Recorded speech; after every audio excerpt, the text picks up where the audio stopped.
ክርስቶስ ከኤራ ወረዱአን ኬሳ ዶኤ በሌሴ ዱአ አዋላ ኬሳ ካንጅራኔ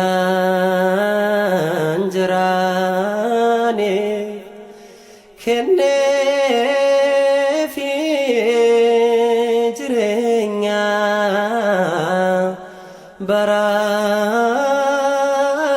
barabaran bokonna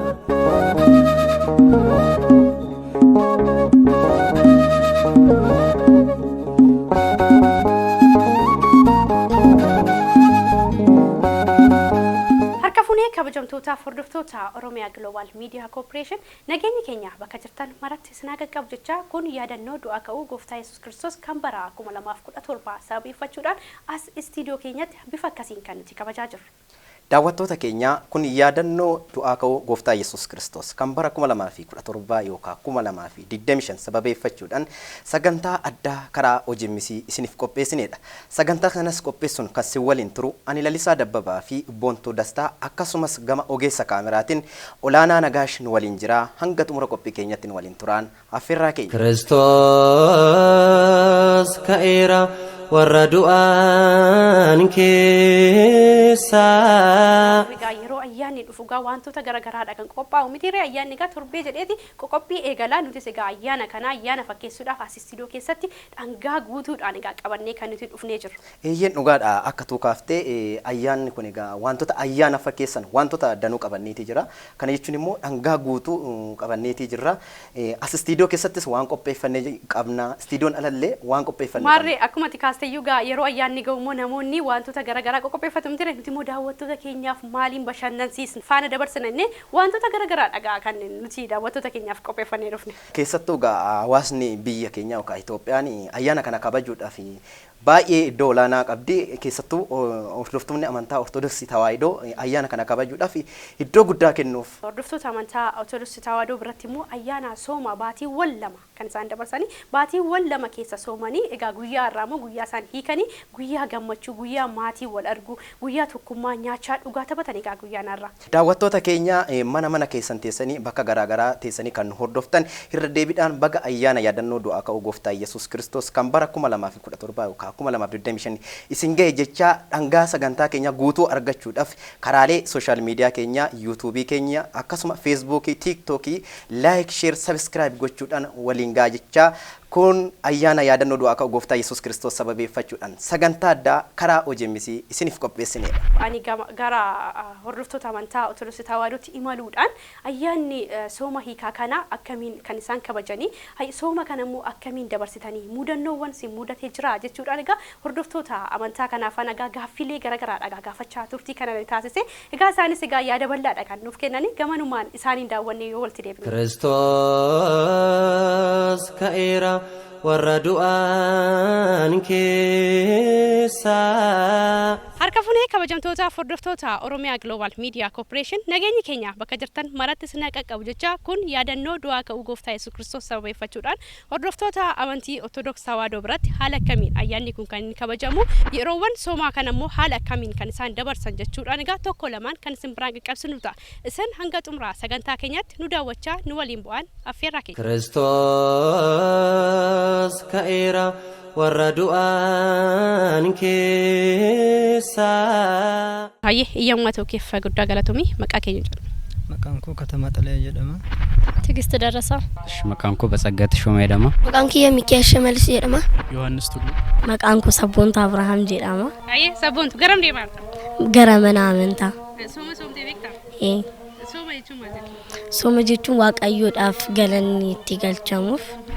Of qusannee kan geggeessudha. Nyaata lagachuu. Cubbuu fooniirraa yeroo itti of qusatuuf. Sooma jechuun kan waaqayyoon itti saqqalameen. Sooma jechuun qunnamtii waaqa keenya gooftaa Yesuus Kiristoos wajjin goonuu. Soomni yoom eegale? Soomni yoom eegala? Yoom eegale? Kan eegale tureera. Soomni yoom eegale?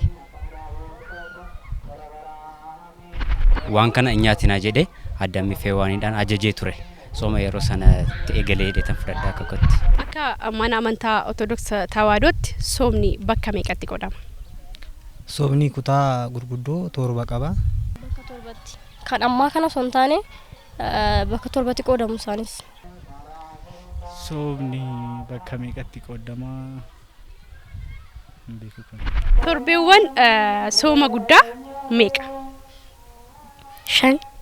Eenyuun faadha isaanis? Saddeeti. Torbeewwan sooma guddaa isaa amma jechuudha. 8. Ashi jalqaba ሊፈንኩ tokko farratti Zawarada, ቅድስት ምኩራብ ገብርኤል ሸንሌ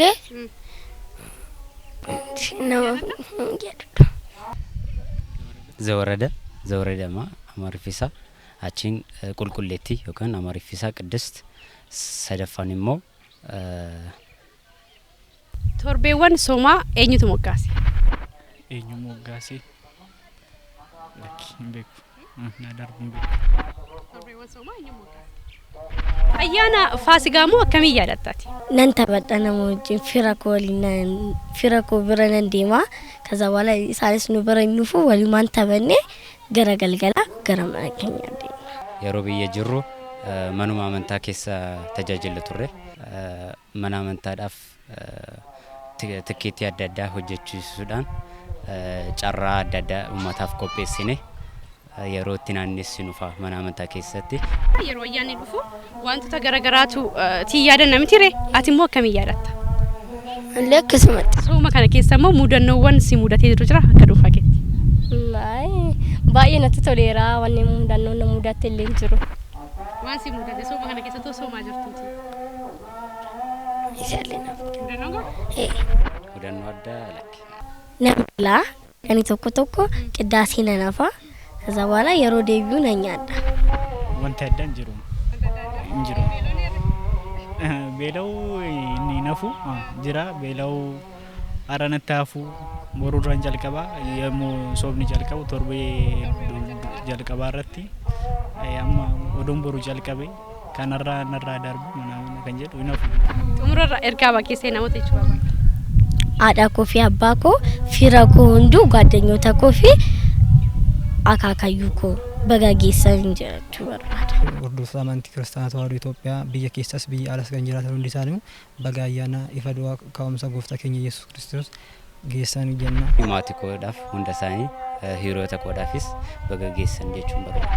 Amantoota Kiristaanaa Tawaahidoo Ortodoksii hundaaniyyuu baga ayyaana kanaan isin ga'e jechuun barbaada. Hordoftoota amantaa Ortodoksii hundaataaf baga geessan achuma hiriyoota kootiif maatii kootiif baga ayyaana Kiristoos dhaaf geessanii jechuun barbaada. Galatooma ayyaana gaarii. Tole ayyaana gaarii isiniif. Ayyaana gaarii isiniif. Ayyaana gaarii. Siifis ayyaana gaarii ta'u. Galatooma ayyaana gaarii. Isiniifis. Galatooma ayyaana gaarii. Ayyaana gaarii. Kiristoos ka'eera warra du'an keessaa.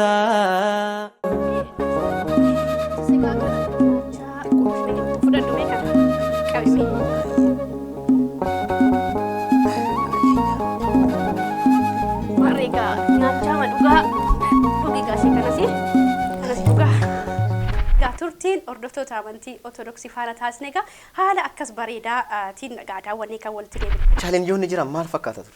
Akkuma daawwachaa turre egaa chaalenjii hedduudha kan inni jiru. Namoota argachuun chaalenjii tokko ture. Gaaffii namoota gaafachuuf baatu namoonni fedha dhabuun jira, sodaan jira. Kaameraa kana durarree dhaabatanii sodaachuudha kan inni jiru. Kun immoo gaaffii amantii faana wal qabatu waan ta'eef namoonni sodaa miira garaagaraa keessa kan isaan galanii. Haa ta'u garuu namoota arganne faana turtii bareedaadha kan inni taasisne egaa mudannoo garaagaraa warri nu kaasan jiru. Akkasumas immoo gaaffiilee kanaafis deebii kan kennan jiru. Waan bareedaa ture egaa kan isaan irraa arganne ture. Mee egaa akkasuyyuu kaaftee gaaffii gaafataman keessaa kan deebisan jiru kan hin deebifne illee jiru. Isa kanaafuu deebisaa akkamiif dhiyeessitaaf? Gaaffii amantoota Ortodoks Tawaahidoo gaafachaa tureef egaa deebii isaa immoo mana amantaa Ortodoks Tawaahidootti imaluudhaan barsiisota lama faana gahaa turtii kan taasise barsiisaa Lammii Hirkoo fi barsiisaa Daani'el Dassaaleny faana turtii kan taasise dabarse gaagamanummaan deebisaa dhageenye waltaa deebi. Kiristoos ka'eera warra du'an keessa du'a ka'uu gooftaani amanna du'a ka'uu gooftaani amanna ifasaanuf kenne ni gammanna ifasaanuf kenne ni gammanna eye ifasaanuf kenne ni gammanna ifasaanuf kenne ni gammanna maqaa Abbaa kan Ilmaa kan Hafuura Qulqulluu Waaqayyo tokkoon amiin. Ani maqaan kan koo barsiisaa Daaqoon Daani'el Dassaalenyiin jedhama. Asuma Adaamaa Boolloo mana kiristaanaa Fayyisaa Addunyaatti itti gaafatamaa kutaa lallabaa wangeelaati. Maqaa Abbaa kan Ilmaa kan Hafuura Qulqulluu Waaqayyo tokko amiin. Barsiisaa Lammii Hirkoon jedhama. Mana amantaa Boolee Tulluu Qarmeeliyoos wareegamaa Qulqulluu Istifaanositti itti gaafatamaa kutaa lallaba wangeelaati. Sooma jechuun yeroo murtaa'e tokkoof torbee murtaa'eef ji'a murtaa'e tokkoof wantoota qaama namaa ijaaruu danda'an irraa fedhii fooniitti irraa of dhoowwuu of ittisuu jechuudha. Egaa kunis gooftaan keenya Waaqni samiif lafaa ilmaan namaatiif kan kenne ilmi namaa jireenya isaa kan ittiin argatu Waaqayyo wajjiniin tokko kan ta'u fedhii qaama isaa san fedhii foonii fedhii lubbuutiif kan ittiin bichisiisu lagachuu irraa of dhorkuu jechuudha soomii jechuuni. Eegalchiisan Waaqayyo yommuu ta'u yeroo jalqabaatiif kan eegale Addaamidha. Sanumarraan kaasuudhaan abbooliin kan keenya tsooma kana jechuudha. Ijoolleen Addaam akkasuma bara seera Muuseettis bara kakuu haarattis jechuudha abbooliin duukaa bu'ootaa itti fufameet hanga har'aatitti akkasittiin itti fufee jira jechuudha tsoomni. Akka mana amantaa Ortodoksii Tawaahidoo Itoophiyaatti soomni bakka lamatti qoodama. Isaanis sooma dhuunfaatii fi sooma labsii yookiin ajajaa jedhamuudhaan beekamu. Kunis soomni dhuunfaa abbaa qalbii jijjiirrannaatiin dhoksaatti ofumaa isaaniitiif lubbuu isaaniitiif jedhanii gara Waaqayyootti deebi'uudhaaf gaabbii galaniitoo kan soomamuudha. Innis wangeela Maatiyos boqonnaa 6:16 irraa kaanee gooftaan keenya yoggaa soomtanitti akkamitti akka soomuu qaban akka of dhoksuu qaban akka of hin mul'isne kan dubbate sooma dhuunfaati. Lammaffaa irratti sooma ajajaa yookiin labsii kan jedhamu bara durii keessatti raajicha Iyyoo'eel boqonnaa 2:15 irratti akkuma dubbate Tsiyoon keessatti soomii qulqullaa labsaa walgahii qulqullaa waama akkuma jedhe manni amantaa teenyas ajaja abboonni duuka bu'oota irraa raajota irraa kaasee durii abboonni jiran irraa kaasee ajaja laatteen sooma ajajaa kana soomtii jechaadha. Tsoomiin gooftaa kan keenya fayyisaan kan keenya Iyesuus Kiristoos kan inni tsoomeef inni guddaan beenyaa Addaamin kaffaluudhaaf waan ta'eef wangeela Maatiyos boqonnaa 17:81 gubbaarratti jechuudha. Isa kana diina diiyaabiloosin barbadeessuu kan dandeessas tsoomaaf kadhannaadhaan jedhee akkuma dubbate diina keenya diiyaabiloosin injifachuudhaaf humna Waaqayyoo irraa argachuudhaaf eebba Waaqayyoo irraa argachuudhaaf jennee tsooma guddaa kana gooftaa kan keenya fayyisaa keenya Yesuus Kiristoos yaadachaa tsoomnaa jechuudha. Torbeen sooma guddaa torbee 8 jira. Isaan keessaa jalqaba irratti zawarada jedhama. Zawarada jechuun samii irraa gabbu'ee inni fayyisaan addunyaa ilmaan namaa fayyisuudhaaf dhufuu isaa san kan itti yaadannudha. Lammaffaa irratti qulqulleettidha. Qulqullummaa Waaqayyoo maal akka ta'e kan ittiin baratamudha. Sadaffaa irratti mukuraab jedhama. Mana mukuraab san keessatti gooftaan seenee mana isaa kan itti qulqulleessedha. Afuraffaa irratti matsaaguu jedhama. Guyyaa dhukkubsataan waggaa 38 guutuu dhukkubsataa ture siree isaa baatee ka'ee fayyina itti argatee deeme waan ta'eef torbee san keessa waa'ee warroota dhukkubsatan wanjoo dhibee garbummaa jalaa kan itti baasan bahuu isaa fayyina gooftaan keenya Yesuus Kiristoos mana qulqullummaa keessatti deebi'ee raawwachaa ture yeroo barsiisu raawwachaa ture san kan itti labsamudha. Torbeen inni shanaffaan Dabra Zeetii yookiin tulluu Zeetii tulluu Ejersaa jedhameeti kan inni beekamu jechuudha. Tulluu kana irratti gooftaan kan keenya waa'ee dhufaatii isaa kan itti dubbate nutis maal taanee qophoofnee akka jiraachuu qabnu torbee itti lallabamudha jechuudha. Torbeen jahaffaan Gabraheer tajaajila amanamaa jechuudha. tajaajila amanamaan eenyu kan jedhuuf isa abbaa shanii itti kenname booddirra hojjetee bu'ee bahee kudhanii kan taasise shan irratti buufachuun 10 kan taasise sana tajaajila amanamaa kan jedhamudha jechuudha. Nutis tajaajila amanamaa taanee argamuu akka qabnu kan itti lallabamudha jechuudha. Torbeen inni torbaffaan Niqoodimoos jedhama. Halkan namni guddaan warra Yihuudootaa keessaati guddaa kan ta'e Niqoodimoos kan jedhamu beekaa hayyuu kan ta'e gara gooftaa keenyaa dhufuudhaan barachaa akka ture nutis barachuu akka qabnu iccitii gooftaa keenyarraati beekuu akka qabnu waaqummaa isaa baruu akka qabnu torbee itti lallabamudha jechuudha. Torbeen kuni inni 8ffaan immoo Hosaa'inaa jedhameeti kan beekamu gooftaan kan keenya fayyisaan keenya Yesuus Kiristoos bartoota isaa ajajuudhaan harree wajjin ilmoo harreen waliin turte jechuudha. Haadhoo waliin hiikanii akka fidan bartoota lamaan kan itti ajaje. Bartoonni lamaanis deemanii harree san hiikanii gara isaatti fidanii ilmoo harree gubbaa irra taa'uudhaan inni gara Yerusaalemitti kabajaaf ulfinaan kan gale jechuudhaan nutillee galateeffachuu akka qabnu torbee itti lallabamudha. Moggaasa kan kenneef hayyuu mana amantaa kan ta'e sagaleedhaan qooqa adda addaatiin akka galateeffamu kan godhe kitaabota adda addaa kan barreesse hayyuu mana amantaa kan ta'an qulqullicha luuba Yaareertuu moggaasa jechaadha.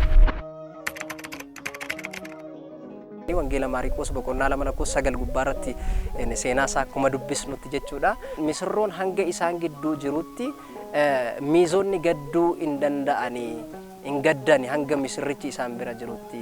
Guyyaan misirroon duraa fudhatamu hin jira. Gaafa misirroon duraa fudhatame san garuu isaan hin tsooman jechuudhaan gooftaan kan keenya bartoonni ol ba'iinsa booda akka tsooman nutti himeeti jira jechuudha.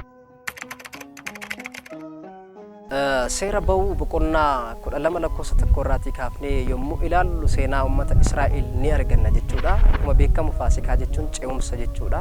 Darbiinsa jechuudha. Akkuma uummanni Israa'el dhiiga hoolichaatiin dheekkamsa sana jalaatii fayyan nus ammoo hoolicha isa dhugaa hoolicha Waaqayyoo kan ta'e gooftaa keenya Yesuus Kiristoos qalamuu isaatiin dhiiga nuuf dhangalaasuu isaatiin jechuudha. Garbummaa diiyaabiloos jalaati bilisa kan itti baane waan ta'eefu Faasikaa jennee waamna jechuudha. Sooma kana soomaa Waaqayyoon galateeffachaa kan turan hundaanuu baga sooma guddaa gooftaa keenya Yesuus Kiristoos kana keessatti tsoomtaniitoo ifa du'aa ka'uu gooftaa keenya Yesuus Kiristoosin isiniin ga'e jechuun barbaada. Iddoo kana dhuftaniitoo kan gaafii nu gaafachaa turtan uummataaf sagalee Waaqayyoo kan dhaga'amu jettanani miidiyaa kanaan baga Waaqayyoon ifa du'aa ka'uu isaatiin isiniin ga'e. Akkasumallee maatii koo hundaanuu hiriyoota koo hundaanuu baga guyyaa sooma du'aa ka'uu gooftaa keenya Yesuus Kiristoos kanaan nagaan jaalalaan geessanii galatoomaadhaa eebbifamaadhaa baga geessan jechuu kanan barbaadu. Maatiiwwan kiristaanotaa kan taatan hundumti keessaniyyuu du'aa ka'umsa gooftaa hawwiidhaan eeggachaa kan turtan du'aa ka'uu keessanis amma abdachaa kan jirtan kiristaanonni hundi kan keessanuu biyya alaas biyya keessa kan jirtan baga geessanii ayyaanni du'aa ka'umsaa kun ayyaana nagaa kan eebba itti argattan kan jireenya bara baraa itti argattan kan gammachuu kan boqonnaa bara baraa isiniif haa ta'uun isiniin jechuu barbaada. Galatooma. Kiristoos ka'eera warra du'an keessaa gooftaan Yesuus du'a mo'ee kabajaaf mirgaa baaston ba'ee wanjoo garbummaa barbadeessee. Mareegaa deebisaa sigaa dhaggeeffanneeti gaa kan nuti walitti deemnee jirru. Egaa akkuma beekamu barsiisonni mana amantaa Ortodoksii Tawaahidoo deebii yaada bal'aadha kan isaan nuuf kaasanii deebii quubsaa ta'edha kan isaan gaaffii nuti gaafanneef deebii isaan nu deebisanii deebii kanas immoo dhaggeeffanneeti kan nuti walitti deemnee jirru. Asumaanis egaa ergaa baga geessee akka mana amantaa Ortodoksii Tawaahidootti ergaa baga geessee egaa kan isaan dabarsanii jiran. Dhugaadha ergaa guddaa nuuf dabarsaniiti jiru. Nutis gama keenyan daawwattoota keenyanis isaaniinis baga geessan bagattiin isin ga'e jechuun jaallanna. Akkasumallee isaan qofaanii miti biyyi keenya akkuma saba garaagaraa taate amantaaleen garaagaraallee keessatti ni argamu. Amantoota kana keessas amantaan Pirotestaantii immoo isa tokko hordoftoonni amantaa Pirotestaantis immoo guyyaa ayyaanaa kana ni kabaju. Hordoftoota amantaa Pirotestaantii birattis yaadannoon du'aa ka'uu haala akkamiin kan isaan yaadatanii kan jedhuga turtii faana taasistee turte maal fakkaata ture? waa'ee du'aa ka'uu gooftaa Yesuus Kiristoos yookaan ayyaana yaadannoo du'aa ka'uu gooftaa Yesuus Kiristoos kan bara 2017 2025 amantoota Pirotestaantii biratti maal fakkaata hammam hubatanii waa'ee du'aa ka'uu kan jedhu bifa gaafiif deebitiin amantoota Pirotestaantii waliin turtii qabaadheetii jira. Turtii qabaadheenis immoo daawwattoota keenya affeerree kan walitti deebinu ta'a. Dhiphina Golgotaa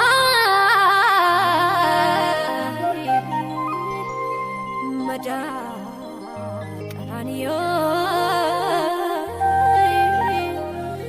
sidaan dagatamne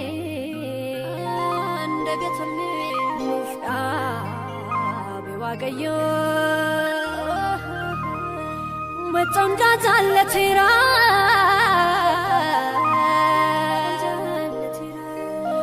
qomoof sanyii naman qonnee jireenyaa fi sabdiin jira gooftaa Yesuus du'ee namne gooftaa Yesuus du'ee namne. Biyyi keenya biyya sabaa fi sablamnoonni fi akkasuma amantaaleen garaagaraa keessatti argamanidha. Isaan keessaa amantaan Pirotestaantii isa tokkodha. Akka seera mana amantaa Pirotestaantiitti ayyaanni du'aa ka'uu Yesuus Kiristoos ni kabajama. Daawwattoota keenya baga ayyaana du'aa ka'uu Yesuus Kiristoos kan bara 2017 isin ga'e kun yaadannoo ayyaana du'aa ka'uu Yesuus Kiristoos sababeeffachuudhaan karaa OGMC miidiyaa sagantaa addaa isiniif qopheessineedha. Sagantaa kanas amantoota Pirotestaantii biratti guyyaa yaadannoo ayyaana du'aa ka'uu Yesuus Kiristoos akkamiin kabajama akkamiin yaadatu jechuudhaan gaafilee garaagaraa gaafachaa kan si waliin turu ta'a. Hanga xumura qophii keenyatti nu waliin tura. Dhiphina Golgotaa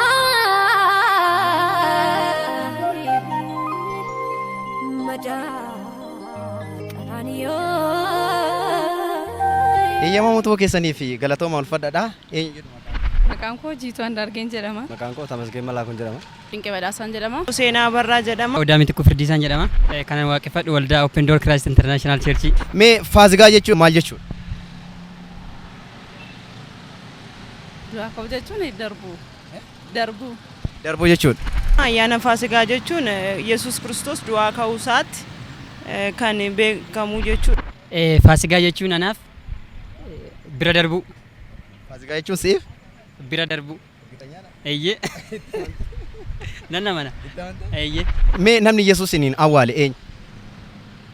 Yesuusin warruma isa wajjiniin tuna warruma sattamanan eenyummaa isaa warra beekan keessattu luboota mana qulqullummaa gaggeessitoota mana qulqullummaati kan dabarsee kenne. Isaan awwaale jechuu baadhus garuu dabarsee kan kenne warra waa'ee Yesuus beeku eenyummaa isaa sirrii warra beeku. Namni Yesuusiniin awwaale eenyu? Yesuusin awwaale. Namni Yesuusiniin awwaale eenyu? Kanallee yaadadha. Namni dursee du'aa ka'uu Yesuus Kiristoos arge eenyu? Namni dursee du'aa ka'uu Yesuusin arge Maariyaam ishii Magdalaa natti fakkaatti. Itti amante? Urgooftuu fuudhanii reeffa isaatti dibuu yeroo dhaqanii achi yeroo deemanii dhagaan galagalee jira. Yesuus Kiristoos du'aa ka'uu isaayyuu kan labse yeroo jalqabaa fi dubartoota jechuudha. Yeroo Yesuus du'aa ka'ee bartootatti of mul'isu Yihuudaan ala bartoota keessaa kan isa bira hin jirre eenyudha? Yaaqoob. Yohaannis. Ayyee mee fannoo gooftaa Yesuus Kiristoos fuudhee kan baate hoo eenyudha? Yaaqoob natti fakkaata. Fannoo isaas kan baate Yaaqoob? Anoon beeku. Bartoota keessas kan hin argamne Yaaqoob fannoo isaas kan baate Yaaqoob jechaa.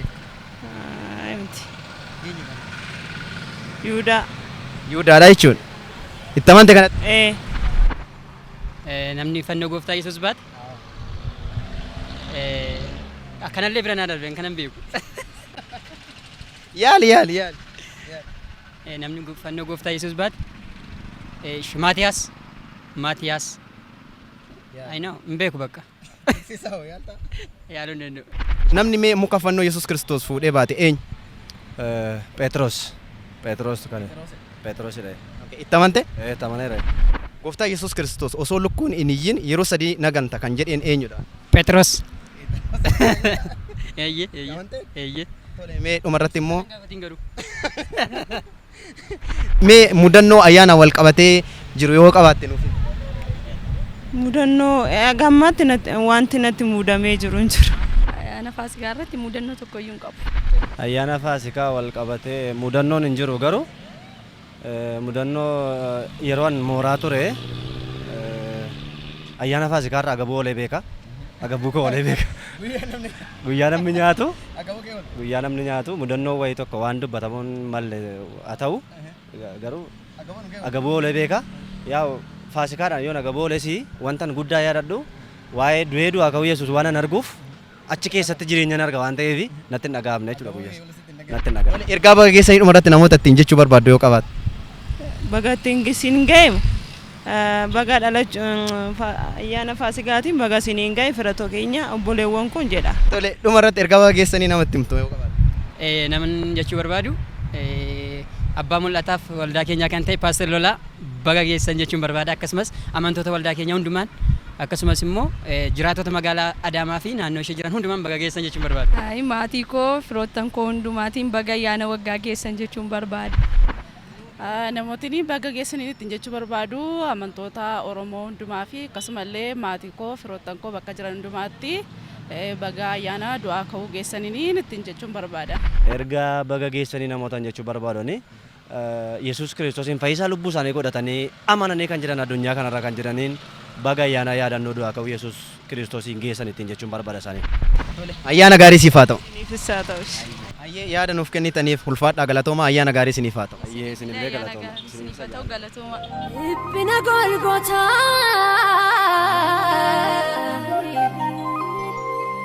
madaa qaraaniyoo.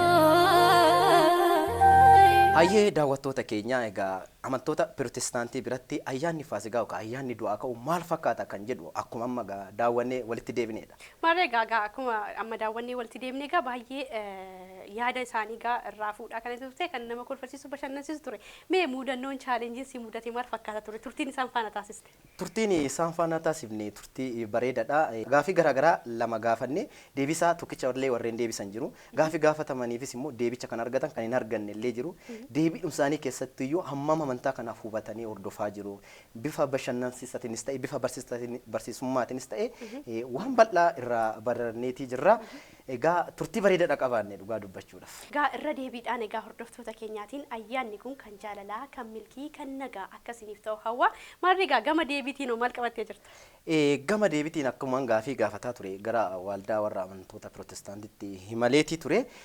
Waldaan ani itti malees hundeessaa waldaa kakuu dhiiga idil-addunyaa kan ta'anii fi akkasuma barreessaa fi gulaalaa kitaabilee garaagaraa kan ta'an Paaster Fiqaaduu Jama waliin turtii qabaadhee jira. Turtii qabaadheetiinis immoo bifa gaafiif deebiitiin amantoota biratti kanan ture sana deebiisaa guutummaa isaa akkasumas ergaa baga geessanii isaanis dabarsaniitii jiru. Isas immoo walumaa mee daawwannee daawwattoota keenya saffeerree walitti adeemu. Dhiphina Golgootaa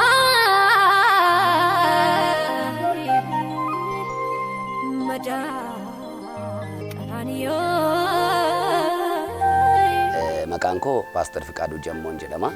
Hundeessaa waldaa kakuu dhiigaa idil-addunyaati. Akkasumas barreessaa kitaabolee xiinsammuuti. Kitaabolee kan akka Situsii, Dammaqoomtoo fi kitaaba of ta'e jedhu ammoo naatti gabaarra jira. Dabalataan immoo kitaabolee garaagaraa nan gulaalaadhas. Amma immoo yoo waaqayyoon na gargaara kitaabolee sadan tokkos yeroo dhiyootti baruma kana keessa kitaaboleen eebbisu qopheessee jira. Faasikaa jechuun bira darbuu jechuudha. Maal bira darbuu kan jedhu immoo gaaffii biraadha. Akkuma beekamu seera boqonnaa 12 irratti kan ilaallu yeroo itti sabni Israa'el waggaa 430 harka warra Gibxii turanii waggaa 430 erga jiraatanii booddee guyyaatti waggaan 430 sun xumurame lakkoofsa dhumaa waggaa 430 lakkoofsa xumuraa irratti waaqayyo Israa'el harka Gibxiitti baasu. Kanaaf Faasikaa jechuun bara darbuu jechuudha. Inni kun bara kakuu moofaa keessa. Bara kakuu haaraa Faasikaan waldaa kiristiyaanaa Kiristoosiin hordofaniif isa nu ittiin qabannee du'a bara dabarree du'a bara baraa bara dabarree firdii bara baraa bara dabarree gara jireenya bara baraatti ittiin galle. Hiikni Faasikaadha dukkana bira du'a bara baraa dura firdii bara baraa bira Yesuus Kiristoosiin du'uu isaatiin fannifamuu isaatiin bira darbuu jechuudha.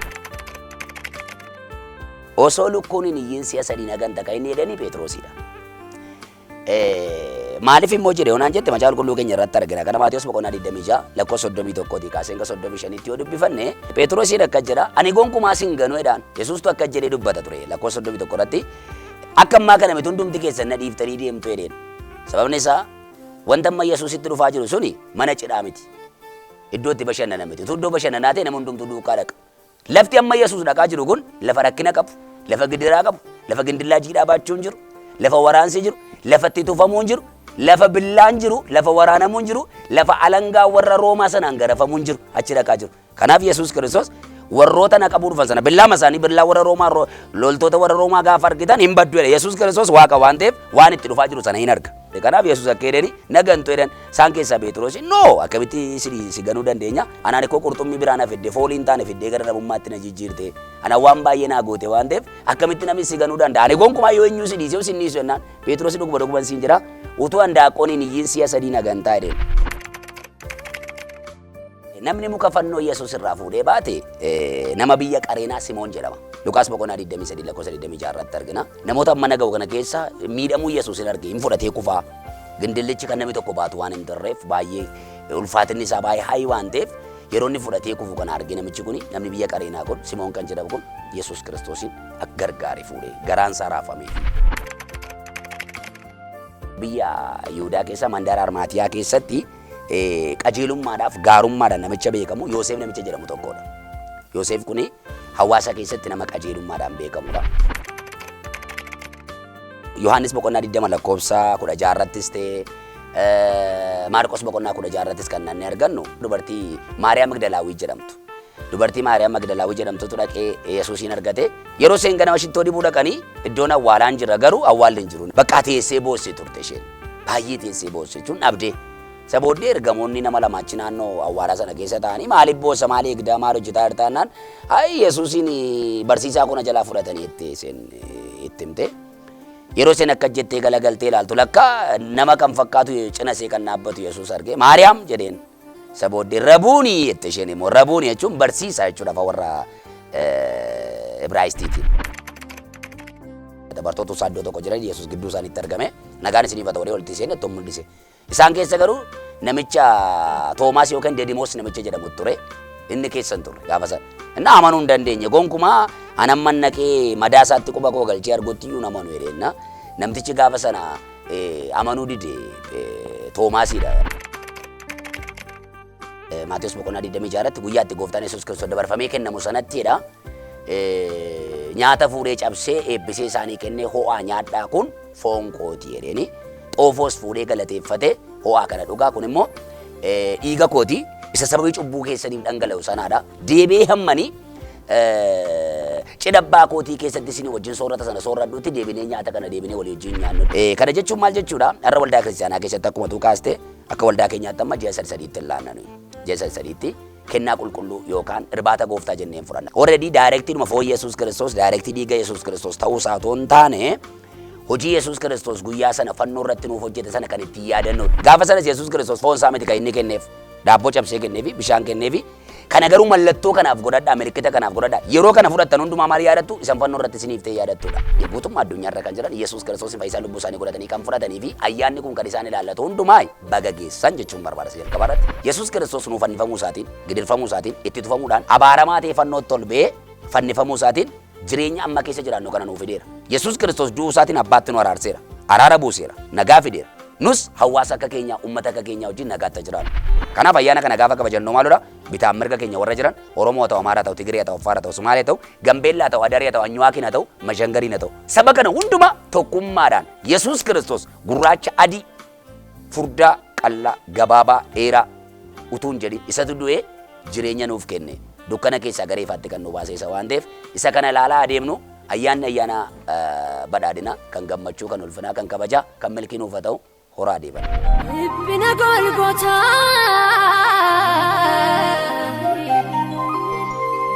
madaa qaraaniyoo.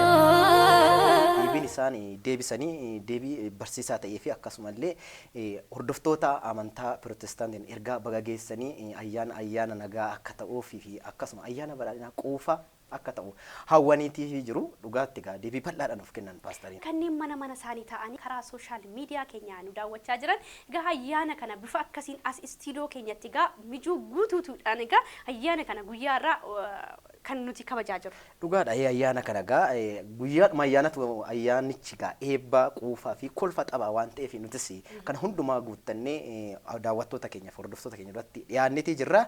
Hirra deebuudhaan daawwattoota keenya baga ayyaana yaadannoo du'aa ka'uu gooftaa Yesuus Kiristoos kan bara 2017 yookaan 25tiin isin ga'e jenna. Sagantaa keenya gara golubaatti fidaati kan nuti jirru. Daawwattoota keenya baga ayyaana yaadannoo du'aa ka'uu gooftaa Yesuus Kiristoos kan bara 2017 yookaan 2025 isin ga'e jecha kan baranaa kan beregereetiin nu haa ga'u jecha ayyaana gaarii.